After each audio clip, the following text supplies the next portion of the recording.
Hello everybody, this is Kaiza here, bringing you a Pokemon video on how to determine your trainer type.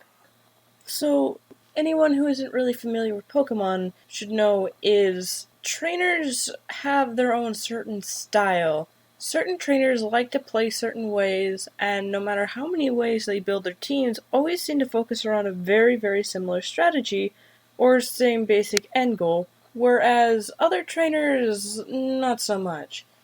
Certain trainers, in ways that they battle, actually have really hard counters by ways other trainers battle, leading to a more balanced system than one might first expect, no matter how overpowered a team might look at first. So, for example, a powerhouse team is one that you'd normally see either carrying all legendaries, something of a Garchomp Rotom situation, or just genuinely a Dragonite weakness policy or Aegislash weakness policy, things of that nature. Then you have your more tanky setup Pokemon teams, where you have a lot of investment in bulk to survive a hit, then dish out an insane amount of damage back.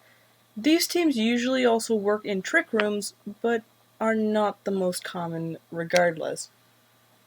They usually set up stealth rocks, sticky web, toxic spikes, and basically have the field work its way into doing all the damage for them, though are not really afraid of doing damage themselves, unlike powerhouse trainers who literally just use sheer brute force to win every match. So, what I want to talk about is brute force trainers are by far the most common trainers I've ever met on BattleSpot.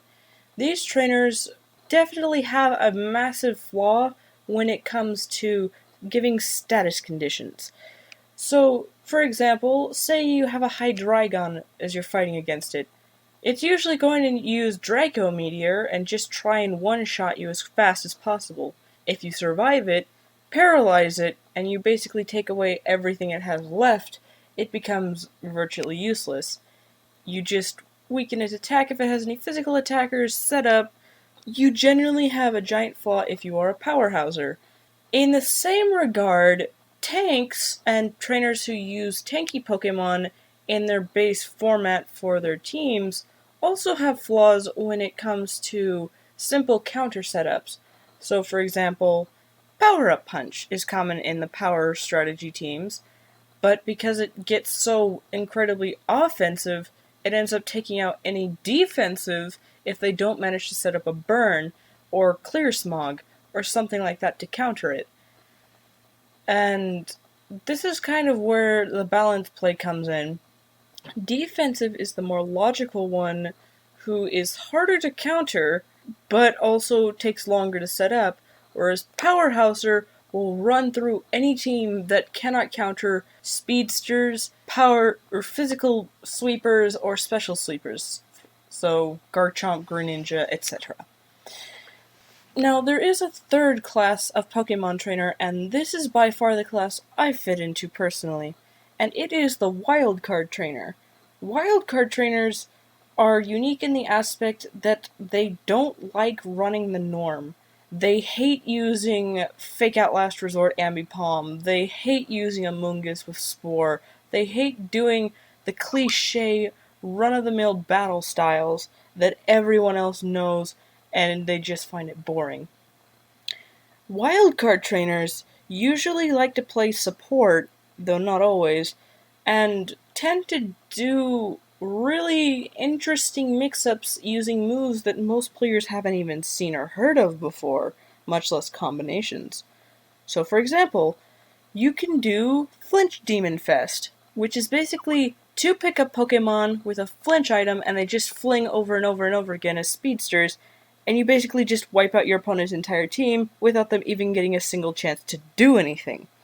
Then there's also ways that you can protect your team in single battles when you just kind of try and run sticky web and then just kind of do your own thing with slower Pokemon now that your opponent is hindered, or you just try and encore focus energy sweep and just when Unpredictable trainers are kind of the trainers you will commonly see not only use Little Cup Pokemon, but use them insanely well to the point they will actually sweep with Little Cup Pokemon.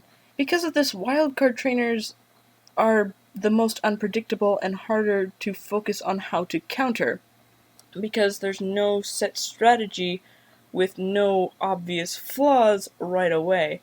However, because they are also wildcards, they don't really have a lot of experience in regards to they haven't seen other trainers do these strategies, so they don't really see all of the flaws that can come in and all the counters that come in right away. So, as a result, they may have flaws that they don't even realize until after it's found and neglected. So, for example, a Little Cup team, will use that as the example again. If it uses priority moves, they're done if they can't protect or counter against them.